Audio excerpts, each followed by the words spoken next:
अगर रामेश्वर उरांव जी ने इस प्रकार के वक्तव्य दिए हैं तो क्या कांग्रेस पार्टी के वो ऑनर हैं क्या, प्रोप्राइटर हैं क्या? और आदरणीय सोनिया गांधी जी ने, आदरणीय राहुल गांधी जी ने बुरे पे बहुत, जिसे कहा जाए, ट्रस्ट किया और मुझे बहुत कुछ पार्टी ने दिया है। मेरी पहचान वहां से है। किसी पार्टी आप ज्वाइन किए तो इसका मतलब नहीं कि आप गुलामी लिख दिए। अपने विचार अभिव्यक्ति की गुलामी वहां पे नहीं हो सकती है। बीजेपी से इस्तीफा क्यों नहीं दे रहा है? आप एक ही बार आज तक कार्यालय गए, जब ज्वाइनिंग का था उसके बाद गए भी नहीं। मैं गांधी के साथ हूं। मैं कतई जिसे मैं कह सकता हूं कि मैं गोडसे का मैं नाम भी नहीं लेना चाहता हूं। नमस्कार, हमारे साथ सुखदेव भगत हैं, पूर्व विधायक। आगे इनका परिचय कैसे दें हमको खुद नहीं समझ में आ रहा है। पूर्व कांग्रेसिया कहें, वर्तमान बीजेपी कहें, या पूर्व कांग्रेसिया पूर्व बीजेपी कहें, ये कुछ समझ में नहीं आ रहा है। सुखदेव जी, आपके जितने कार्यकर्ता हैं, आपके व्यक्तिगत कार्यकर्ता, आपका कहीं भी अब बैनर पोस्टर लग रहा है तो सामाजिक कार्यकर्ता के तौर पे लग रहा है, बीजेपी नेता नहीं। इस तरीके का क्यों ऐसा हो रहा है? देखिए, दो चीजें हैं। मैं समझता हूं कि जो राजनीतिक कार्यकर्ता हैं वो भी सामाजिक कार्यकर्ता होते हैं। तो सार्वजनिक जीवन में जो हैं, अंततः उन्हें मैं समझता हूं कि समाज का ही कार्य करना होता है। तो अपने अपने तरीके होते हैं। और ये मैं कह सकता हूं कि हाल के दिनों में और भी पूरा विश्व आज कोविड-19 के कारण परेशान है। तो जो बहुत सक्रियता नजर आनी चाहिए वो अपेक्षाकृत कम है। और मैं कोई अपवाद नहीं हूँ। और लोहरदगा में कुछ ऐसी घटनाएं भी हुई थी। बीच में कर्फ्यू हो गया था, कुछ मैं समझता हूँ कि कुछ राइट्स वगैरह हो गए थे वहाँ पे। इन सब कारणों से जो गतिविधि नज़र आनी चाहिए अपेक्षाकृत, वो नज़र नहीं आई है, आप जरूर कह सकते हैं। तो ऐसा तो नहीं है कि आप बीजेपी को मन से छोड़ चुके हैं, लेकिन कांग्रेस में रामेश्वर उरांव ने आपकी नो एंट्री का बोर्ड लगा रखा है, इसलिए आप डोलड्रम है, पेंडुलम की तरह? नहीं, मैं समझता हूँ कि पहली बात तो मैं स्पष्ट कर दूँ, पता नहीं लोग कैसे इस बात को बोलते हैं कि जब मैंने कहीं किसी से जिसे कहा ना मैंने संपर्क किया है, ना मैंने किसी का आवेदन दिया है, और अगर जिसे कहा जाए कोई एप्रीहेंशन में, एंटिसिपेशन में, अगर हमारे जो जिसे कहा जाए कांग्रेस का अध्यक्ष डॉक्टर रामेश्वर उरांव जी ने अगर किस प्रकार की उक्ति दी है, तो मैं समझता हूँ उनकी समस्या है। और क्यों बोले, कैसे बोले, तो वो बेहतर समझ सकते हैं। आपका 6 साल का निष्कासन है, इसलिए 6 साल का पूरा करना ही होगा। उन्होंने साफ कह दिया कि जो लोग पार्टी छोड़ के गए थे कि अपने अच्छे दिन आएंगे, अब उनके बुरे दिन हैं और 6 साल तक रहेंगे बुरे दिन। देखिए, दो चीज मैं स्पष्ट कर दूं। कभी कभी आप हो गए प्रदीप बलमुच्चू का भी नाम मैं लिया। किसी का नाम नहीं लूँ। मैं इतना ही कहना चाहूंगा, और सारे लोग इससे वाकिफ भी होंगे। अहंकार बहुत बुरी चीज होती है, और अहंकार की उक्ति तुझसे भी बुरी होती है। तो मैं आपको यही कह सकता हूं कि केवल समय का इंतजार कीजिए, बहुत सारी चीजें स्पष्ट हो जाएंगी। तो प्रदेश अध्यक्ष जब बतौर, और वो कह रहे हैं कि 6 साल तो हर हाल में, उससे फिर कहाँ किंतु परंतु है? तब तो आप या तो 6 साल दिल से बीजेपी के साथ। मैं आपको बता दूं, एक मैं स्पष्ट कर देना चाहता हूं कि कांग्रेस पार्टी भारत ने विश्व की बहुत बड़ी पार्टी, बहुत सबसे पुरानी पार्टी है, और एक बहुत बड़ा संगठन है, और उसमें एक प्रजातांत्रिक पद्धति से चीजों में निर्णय ली जाती है। अगर रामेश्वर उरांव जी ने इस प्रकार के वक्तव्य दिए हैं तो क्या कांग्रेस पार्टी के वो ऑनर हैं क्या, प्रोप्राइटर हैं क्या? इसको देखना चाहिए। इसलिए मैंने कहा कि कांग्रेस पार्टी का ऑनर या प्रोप्राइटर हैं क्या। और इसलिए मैंने कहा, अहंकार में अगर किसी प्रकार की इस प्रकार की बातें आती हैं तो मैं समझता हूं कि ये अच्छा नहीं है। और मैं उनको यही सजेस्ट करना चाहूँगा, हमसे सीनियर हैं, उम्र में सीनियर हैं, एक बहुत ही सम्मानित पार्टी के वो सम्मानित अध्यक्ष हैं, माननीय मंत्री हैं, हमारे लिए आदरणीय हैं। तो उनसे एक अपेक्षा हम ये करें कि बहुत शालीनता से चीज़ों को बात करें तो बेहतर होगा। दूसरी बात की तो सीधा कह रहे हैं कि 6 साल का जिसका निष्कासन हुआ, 6 साल तो पूरा करना होगा। उसके बाद क्योंकि आप सत्ता लुलुपता आपने शुरू में लालचपन दिखाया, कांग्रेस में भी रह के बीजेपी का तुरंत जाके सदस्यता ले लिया, सोचे कि आप बीजेपी की सरकार बनेगी। बोले कि वो सोच के खिलाफ तो लड़ाई है ना। अब जब हार गए हैं तो फिर सोच रहे हैं आने, क्योंकि कहीं से उड़ते उड़ते बात आया कि प्रदीप बलमुचू, सुखदेव भगत वापस कांग्रेस में एंट्री कर रहे हैं। आपका ट्वीट हो, आपका फेसबुक पे थी हो, आपने इकोनॉमिक्स जो फेल डाउन हुआ पूरा, उस पर भी ऐसा कुछ किया, प्रधानमंत्री घेरे में ले लिया आप स्वयं। उसमें लग रहा था कि आप प्रधानमंत्री के खिलाफ है, कांग्रेस का जय जयकार कर रहे थे। मैं एक चीज बता रहा हूँ, जो जन मुद्दे होते हैं, और मैं यथार्थ से मुंह नहीं मोड़ता हूँ। जो आर्थिक हालात के बारे में मैंने जो फेसबुक में पोस्ट किया था, आपने देखा होगा अभी यहाँ पर यूपीए की सरकार है, झारखंड लैंड म्यूटेशन बिल के अगेंस्ट में मैंने बहुत ही मुकर्रता से इसका मैं विरोध कर रहा हूँ और आगे भी विरोध करूंगा। तो इसे आप किसी पार्टी से जोड़ के नहीं देख सकते हैं। तो कांग्रेस भी अब विरोध कर रही है। मैं समझता हूं कि अगर अब कांग्रेस विरोध कर रही है, कांग्रेस के सम्मानित अध्यक्ष जो मंत्रिमंडल के सदस्य भी हैं, डॉक्टर रामेश्वर राव जी ने क्यों नहीं विरोध किया? 8 तारीख से अभी तक क्या सोच रहे थे? वो किनसे फीडबैक ले रहे थे? उनके विधायक तो लिखित चिट्ठी दे रहे हैं, विरोध कर रहे हैं। बंधु तिर्की हो, खिजरी विधायक हो। मैं बंधु तिर्की जी के बारे में वो बोलते हैं कि वो कांग्रेस के अभी तक सदस्य नहीं है।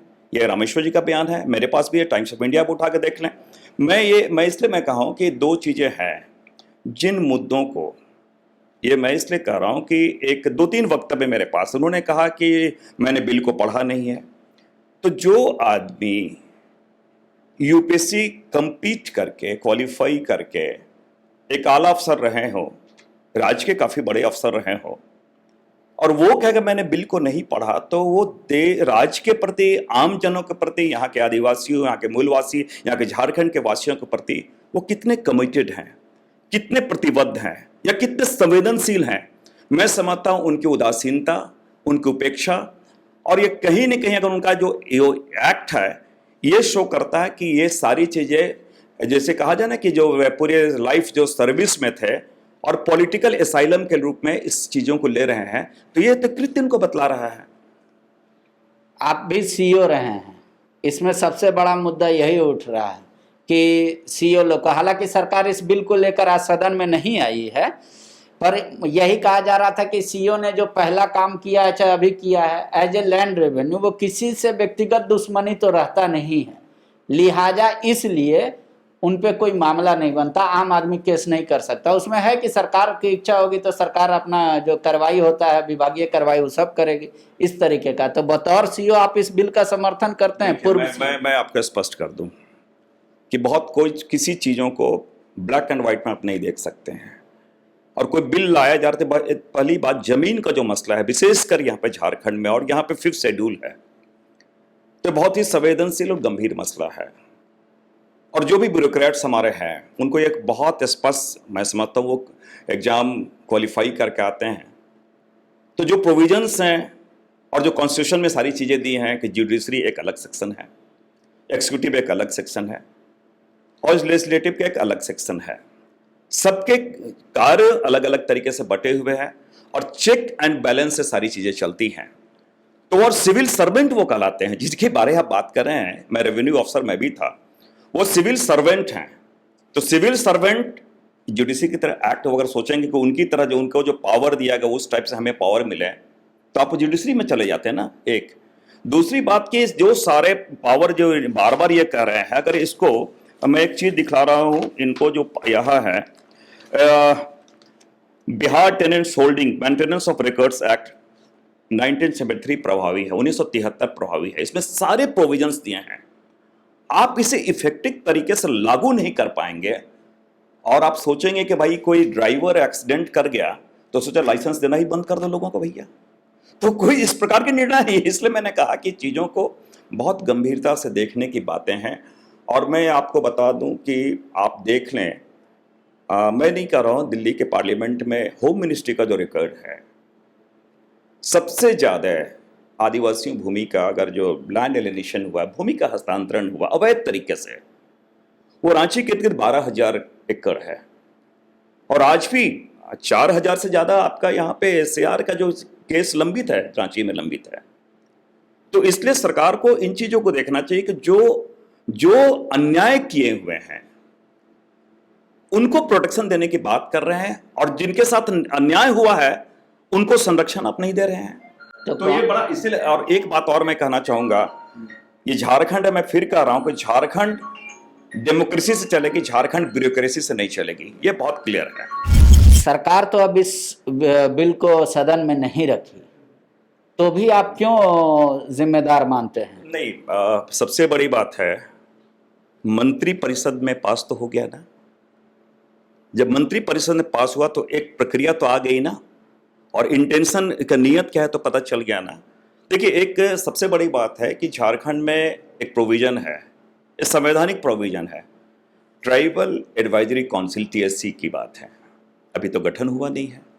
तो इस प्रकार के मसले जिसमें आदिवासियों को रीति रिवाज परंपराएं, ये रक्षा कवच है, जमीन जो है ना वो उनकी आत्मा है, और ये अगर उस पे किसी प्रकार के उससे संबंधित कानून अगर बनाने की बातें आ रही है और कैबिनेट में पास हो गया हो तो शंका तो होगी ही।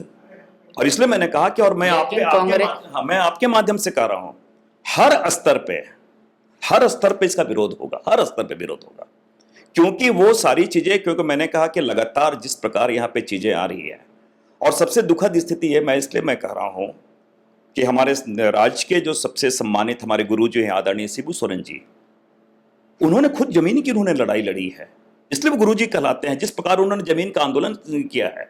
तो वो दूसरी बात है, यह यूपीए की सरकार है, और 2013 में दिल्ली में यूपीए की सरकार ने लैंड एक्विजिशन एक्ट 2013 वो लाया था कि रैयतों को संरक्षण हो, गरीब किसानों को संरक्षण हो, और यहां जस्ट उसके रिवर्स आप ये बिल ला रहे हैं। तो अब तो कांग्रेसी कह रहे हैं कि ये बिल का कहानी खत्म, सरकार यू टर्न हो गई। एक्चुअली मामला इसलिए है, आपका जमीन खिसका दिया उन्होंने, रामेश्वर और राव ने, इसीलिए आपको एक मौका मिल गया है बोलने का। एक चीज मैं बता दूं, अगर रामेश्वर जी ब्रह्मा है क्या? रामेश्वर जी ने कोई क्रिएट किया है क्या? इसलिए मैंने कहा कि अहंकार अच्छी बात नहीं है। वो तो आपका जमीन खिसका दिए, ये तो सही है ना? जी ने जमीन खिसकाना है। रामेश्वर जी लगातार 3 चुनाव हारे हैं, किसकी जमीन की बात कर रहे हैं? रामेश्वर जी लगातार 3 चुनाव आ रहे हैं, और पूरे मैं बता दूं कि लोहरदगा में पहली बार आजादी के बाद जब एमपी का चुनाव वो लड़े थे ना, तो पहली बार तीसरे पोजीशन में हो गए थे। तो ये जमीन को खिसकाने के बनाने की बात नहीं है। डेमोक्रेसी है, जमहूरियत है, प्रजातंत्र है, लोकतंत्र है, जनता तय करती है, जनता निर्णय करती है। जनादेश मिला, मुझे लोग अस्वीकार किया, अच्छी बात है, मैं शुभकामनाएं देता हूं, एक अवसर मिला। मैं आज आप ये मान रहे हैं ना कि आपका बीजेपी में जाना आपकी सबसे बड़ी राजनीतिक भूल थी? देखिए, मैं निर्णय होता है, वो तो बाद में आकलन होता है ना कि सही था गलत था, आकलन बाद में होता है। मैं स्पष्ट कहना चाहूंगा, मैं आज भी मैं कहता हूं, मैं जिस दिन बीजेपी ज्वाइन किया मैं उस दिन भी कहा था कि निश्चित रूप से कांग्रेस पार्टी ने और आदरणीय सोनिया गांधी जी ने, आदरणीय राहुल गांधी जी ने बुरे पे बहुत, जिसे कहा जाए, ट्रस्ट किया, और मुझे बहुत कुछ पार्टी ने दिया है, मेरी पहचान वहां से है, मैं कांग्रेस का विधायक, मैं उसी से रहा हूं, तो वो तो आप इससे इनकार नहीं कर सकते ना। अब प्रश्न ये भी होता है, बहुत को ये भी कहेंगे कि जब पार्टी ने सब कुछ दिया तो आप तो पार्टी के साथ गद्दारी की, ये भी बातें आती हैं। मैं बताऊं एक चीज, उन लोगों से भी पूछे, दिल पे हाथ रख के पूछे, कभी कि इन सारी चीज परिस्थितियों का निर्माण किसने किया? बहुत सारी चीजें मैं अभी आपके माध्यम से क्या बोलूं, लेकिन पूछना चाहिए कि 2015 में क्या किया, जब सोनिया जी ने मुझे टिकट दिया, मेरे लोकसभा चुनाव में आपने क्या किया, बहुत सारी बातें हैं। तो इसलिए मैंने कहा कि अहंकार अच्छी बात नहीं है, और डॉक्टर रामेश्वर और कांग्रेस पार्टी के ऑनर नहीं है, मैं यही बता सकता हूं। ठीक है, लेकिन अब तो बीजेपी भी आपसे यही सवाल करेगी ना कि आप चूंकि कांग्रेस में जाना चाहते थे, इसलिए भारत में जो इकोनॉमी गिर रहा है उसके लिए मोदी को जिम्मेदार ठहरा, या आप जो लिखे थे उस पे कायम है? जी नहीं, तो फिर आप कहेंगे, या एक आपके सामने दोनों उदाहरण है। मैंने जो आर्थिक जो स्थिति है, जीडीपी डाउन हुआ, जो स्थिति है, जो स्टूडेंट्स की स्थिति है, मैंने जी और नीट परीक्षा के बारे जो हालात थे उसके बारे में मैंने कहा है। तो इकोनॉमी के बारे एक चीज हमें बता दीजिए, ये लोग क्यों मान के चलते हैं कि अगर जो ज्वलन समस्याएं हैं, जो बुनियादी समस्याएं हैं, उनके बारे अगर अपनी बातों को हम रख रहे हैं तो फिर एकदम जिसे कहा जाए कि इस पर्टिकुलर पार्टी के विरोधी कार्य या पार्टी से ऐसा क्यों बोलते हैं। देखिए, पार्टी में आप जब भी हो तो विचारों की स्वतंत्रता है। पार्टी में किसी पार्टी आप ज्वाइन किए तो इसका मतलब नहीं कि आप गुलामी लिख दिए, अपने विचार अभिव्यक्ति की गुलामी वहां पे नहीं हो सकती है। और मैं आज भी कह रहा हूं कि जो मुझे मुझे लगता कि ये जनता के लिए आवश्यक है तो मैं लड़ाई तो लड़ूंगा ही। और ये बात मैं आज भी मैं कह रहा हूं, मैं किसी भी परिस्थिति में तो मैं आप बीजेपी से इस्तीफा क्यों नहीं दे रहा है? आप ये- एक ही ये- बार आज तक कार्यालय गए, जब ज्वाइनिंग का था उसके बाद गए भी ये नहीं। बात तो सही, मैं तो खुद स्वीकार कर रहा हूं, मैं ज्वाइनिंग के बाद कार्यालय भारतीय जनता पार्टी कार्यालय नहीं गया। तो आप इस्तीफा भी तो नहीं दे रहे यो हैं। मेरी मर्जी, मैं देखता भाई वो तो मैं देखूंगा ना किस समय मुझे क्या करना है, कि मुझे कब क्या करना है, ये तो मैं निर्णय लूंगा ना। कोई नियंत्रित नहीं करेगा ना कि आपको अभी नहीं, नियंत्रित नहीं, पर ये जो खबरें आ रही हैं, आम लोग भी अब इस चर्चा कर रहे हैं कि आप चूंकि चुनाव हारे, पहले आपको लगा होगा कि फिर से बीजेपी की झारखंड में सरकार बनेगी, हम मंत्री बन जाएंगे, इसलिए बीजेपी ज्वाइन किया। सोच रहे ना, ये तो आप सोच रहे हैं ना। चर्चा हो रही देखिए, सुने और वो जब नहीं हो पाया, सुन लीजिए मेरी पूरी सवाल है, जब वो आपका मनसा पूरा नहीं हो पाया तो आप सोचे कि फिर से बैक टू पवेलियन हो जाए, लेकिन वहां नो एंट्री है, इसलिए अब सामाजिक कार्यकर्ता लिख रहे हैं, कुछ हर एक मुद्दे पे बोल रहे हैं। आपको मैं बता दूं कि मेरी तरह भारतीय जनता पार्टी में करोड़ों कार्यकर्ता हैं। उन्हें लगता है कि सुखदेव भगत पार्टी विरोधी कार्यकर्ताओं को क्यों नहीं निष्कासित कर दे, उनका तो पूरा राइट बनता है कि सुखदेव भगत को निष्कासित कर दे भारतीय जनता पार्टी से। किसने रोका है, किसने मना किया है? इसलिए मैंने कहा कि ये भाई ये उनका दायित्व, वो सोचे उनको क्या करना है, मुझे क्या करना है मैं सोच रहा हूं। और फिर आपको मैं माध्यम से कह रहा हूं, बेरोजगारी, जीडीपी का गिरना, ये सारे के लिए आप मोदी को जिम्मेदार मानते हैं? आप निश्चित केंद्र सरकार को जिम्मेदार? निश्चित रूप से केंद्र सरकार जिम्मेवार। जो हालात अभी पैदा हुए हैं मैं उसके लिए जिम्मेवार मानता हूं, जो हालात पैदा हुए हैं। देखिए, एक मैं बार बार कह रहा हूं कि चीजें अगर कोई नीतियों में कोई कमी आ जाती है तो उसको जिम्मेवारी लेनी चाहिए। मैं समझता हूं कि अच्छे राजनीति का भी पहचान है, अच्छी चीजों का भी पहचान है। एक बात मैं स्पष्ट आपको और कह दूं आपके माध्यम से, आपको अगर उन्होंने बयान दिया है कि ऐसे चाहे वैसे एंट्री और ये के बात, तो जब मैंने कोई आवेदन नहीं दिया है, चाहे प्रभारी हो चाहे अध्यक्ष हो, मैं दो ही की बात कर रहा हूं।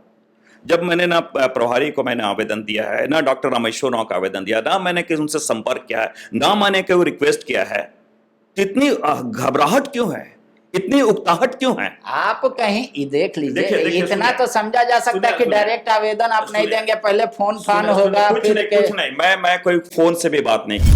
अच्छा ठीक है, एक खबर और भी चर्चा का विषय बने हुए है, हम सिर्फ ये जानना चाहते हैं उसमें सत्यता है कि नहीं है। ये है कि अब आप रामेश्वर उरांव जी को अस्थिर करने के लिए या मतलब तंग करने के लिए कुछ एक विधायक कांग्रेस के उनके कान में कन्नाफूसी कर रहे हैं, आप बैकडोर से। मैं आपको स्पष्ट बता दूं, मेरी किसी विधायक से कोई बातचीत नहीं हुई है। कुछ सामाजिक जिसे कहा जाए दायित्व तो होते हैं, कभी जिसे कहा जाए कि मैरिज सेरेमनी जो रहा जिसमें इस प्रकार के लॉकडाउन नहीं थे, या किसी की जैसे डेथ हो गई हो बीच में, तो निश्चित रूप से वहाँ पे भेंट हुई है और पुराने संबंध हैं तो आदान प्रदान हुआ है। लेकिन जहाँ तक टेलीफोनिक बात हो चाहे किसी प्रकार की चीज़ें हो, उसमें मेरे किसी से कोई संपर्क नहीं और मैं इसमें विश्वास नहीं रखता हूँ। मैं समझता हूँ कि किसी षड्यंत्र में मेरा कोई विश्वास नहीं है। बहुत स्पष्टवादी हूँ और स्पष्टवादी होने के कारण मैं समझता हूँ जिसे कहता राजनीतिक रूप से मुझे नुकसान भी हुआ है, तो नुकसान मैं कोई दुकान खोल के नहीं बैठा, को फायदा नुकसान देखता हूँ जो मुझे सही लगता है। और एक बात मैं आपको कहना चाहूँगा कि राशि भी मेरे लियो है, और जहाँ तक अगर मैं उरांव ट्राइब हूँ तो वहाँ भी जो गोत्र कहा जाए तो लकड़ा बाघ है, तो थोड़ा आक्रामक तो मैं हूँ ही, बाई नेचर मैं आक्रामक हूँ। अच्छा ठीक है, एक चीज और बताइए, अभी आपका हम मान लीजिए पेंडुलम की तरह रखते हैं आपको, सपोज कीजिए, इसमें गुस्सा नहीं होना है, सामाजिक कार्यकर्ता है, राजनीति आप करते आए हैं, आगे भी करेंगे, ये तो तय है। तो अगले कितने दिनों तक, कितने महीनों तक या कितने वर्षों तक सुखदेव भगत सामाजिक कार्यकर्ता रहेंगे? ये मैं आपको बता दूं कि ये 2000 जिसे कहा जाए दिसंबर तक कुछ हर एक चीज़ें प्लान होता है, और नए जिसे कहा जाए कि आगे कार्य करने के लिए ऊर्जा जिसे कहा तो ऊर्जा प्राप्त की जाती है। आदमी जब थक जाता है तो बैठता है, सोचता है, मंथन करता है। तो एक भी किसी भी व्यक्ति के लिए, अब मैं अपने बात में कहता हूँ कि मुझे एक बहुत अच्छा अवसर मिला, अभी लॉकडाउन भी हो गया था, तो स्वयं के बारे आकलन करने का, अपने में क्या त्रुटियां रही हैं और कहाँ पे हर स्तर पे कैसे बेहतर की जा सकती है। तो मैं एक बात मैं आपको बता दूं पांडे जी कि लोगों का प्यार, आज मैं कह रहा हूँ किसी भी में बहुत मुझे मिला है, बहुत सहयोग मिला है, अपने क्षेत्र के लोगों का मिला है, बहुत मिला है। और मैं समझता हूँ कि वो सहयोग, उस विश्वास का के प्रति अपने को कैसे हम बेहतर तरीके से कर पाएँ, वो बहुत बड़ी बात है। और मुझे कहा ना कि मुझे कोई राजनीतिक मलाल कभी नहीं है, बहुत मुझे मिला है इसमें। तो थोड़ा मैं आत्ममंथन कर रहा हूँ, आत्मविवेचन कर रहा हूँ और फिर आगे बढ़ने के लिए एक तरह से ऊर्जा प्राप्त करने का प्रयास कर रहा हूँ। मतलब इस साल के बाद आप कोई फैसला लेंगे, कहाँ जाना है? इस साल के बाद निश्चित रूप से मैं कह सकता हूँ कि फिर अचानक जिसे कहा जाए तुलनात्मक दृष्टि, जो अभी मैं निष्क्रिय आप कह सकते हैं और पेंडुलम कह सकते हैं, मैं उसमें हूँ, तो सक्रियता मेरी अचानक बहुत जबरदस्त बढ़ेगी। मैं निश्चित रूप से पार्टी का दामन थामेंगे? क्या मैं कह रहा हूँ कि देखिए, हर व्यवस्था परिस्थिति का गुलाम होता है, और जिसे कहा जाए कि और हम लोग भी परिस्थिति गुलाम हैं। ठीक है। और मैं कहूँगा टुमारो नेवर कम्स, कल कभी नहीं आता। देखिए कल क्या होता है वो भविष्य के गर्त में। आपने तो एक तरह से साफ कह दिया कि सरकार ने बेहतर काम किया है इतने दिनों में। अगर देखा जाए, आकलन का वक्त नहीं है, मार्च नहीं दे सकते, बहुत कम समय हुआ। बीजेपी बतौर विपक्ष कैसी भूमिका अदा की? देखिए एक चीज बताएं, प्रजातंत्र में हमेशा अंकुश लगाने कार्य और सचेत करने का कार्य जो भी कार्य हैं, और मैं नाम के साथ में कहना चाहूँगा कि मैं लगातार मैंने देखा कि कल जैसे म्यूटेशन बिल जो आया है, बाबूलाल मरांडी जी एक बड़े चेहरे हैं, उन्होंने पूरे आपके माध्यम से, मीडिया के माध्यम से विरोध दर्ज किया है। फिर आपने देखा होगा लगातार जो भारतीय जनता पार्टी के प्रतुल शाहदेव जी हैं, बहुत लगातार वो जिसे कह सकते हैं कि सरकार की जो त्रुटियां हैं, कामियां रही हैं, उनकी ओर इंगित आपके, क्योंकि लॉकडाउन का पीरियड है तो वो इंगित करते रहे हैं, तो वो भी काफी सक्रिय है। ऐसा देखिए, वो भी काफी सक्रिय हैं। और मतलब कुल मिला के कोरोना काल में भी हाँ। और अभी तक बीजेपी का कैसा रहा? 10 में कितना मार्क्स विपक्ष के तरफ? नहीं, इसलिए मैंने कहा कि मार्क्स इसलिए आप नहीं दे सकते हैं क्योंकि वो 6-7 महीने में जब इनका आप आकलन नहीं कर पा रहे हैं, और वो भी जिसे कहा जाए कि भाई पूरे फुल फ्लेजेड जिसे कहा जाए फुल फॉर्म उन्हें खेलने का मौका भी नहीं मिला है, तो सेम कंडीशन भाजपा के साथ भी लागू होती है कि भाई अभी उनकी भूमिका क्या है। हो सकता कल जैसे प्रदर्शन की बात करो, धरना प्रदर्शन जो लोकतंत्र का एक हथियार होता है, तो वो भी ये नहीं कर पाए। तो कोरोना काल है, तो मैं समझता हूँ कि थोड़ा सिचुएशन नॉर्मल होने दें तो आकलन करने में अच्छा होता है। जिस प्रकार आप जिसे कहा जाए ना कि खौलता हुआ पानी अगर हो तो आपका चेहरा नजर नहीं आ पाएगा, जब पानी स्थिर हो जाता तो चेहरा नजर आएगा। तो सिचुएशन जरा नॉर्मल हो जाए तो आकलन करने में अच्छा लगेगा। आप कांग्रेस में एक लंबे अरसे तक रहे, बीजेपी में भी गए, मान लीजिए चुनाव तक आप थे बीजेपी में, रिजल्ट आने तक या उसके कुछ दिनों के बाद तक। जो आपने कहा कि कांग्रेस सेकुलर है, क्या वाकई में बीजेपी इसके ठीक उलट है?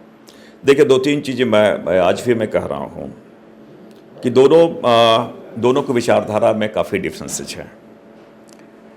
एक तरफ आप पे मैं इसलिए इस बात को कह रहा हूँ कि मैंने नारा दिया था, कांग्रेस में मैं था, कि देश क्या चाहता है, गोडसे से चले कि गांधी के विचारों से चले, ये मैंने नारा दिया था। और आज निश्चित रूप से राष्ट्रपिता महात्मा गांधी कि जो हत्यारे हैं उसके ये सारे लोग नहीं, कुछ लोग भारतीय जनता पार्टी के जो माननीय सांसद हैं प्रज्ञा ठाकुर जी, वो जस्टिफाई करते हैं। तो निश्चित रूप से अगर ये जो है तो आप पे इस लाइन पे जाके उसके साथ नहीं जा सकते हैं। और अगर इस दृष्टिकोण सोचे तो निश्चित रूप से मैं गांधी के साथ हूं। मैं कतई जिसे मैं कह सकता हूं कि मैं गोडसे का मैं नाम भी नहीं लेना चाहता हूं। शुक्रिया। तो सुखदेव भगत जी का आप साफ साफ सुन लिए, इशारे में नहीं, कई बातें खुलकर भी कहे हैं। अर्थ आपको लगाना है, आपके जो मन में आए उसका अर्थ अपने हिसाब से लगाइएगा। thefollowup.in, like, share and subscribe. www.thefollowup.in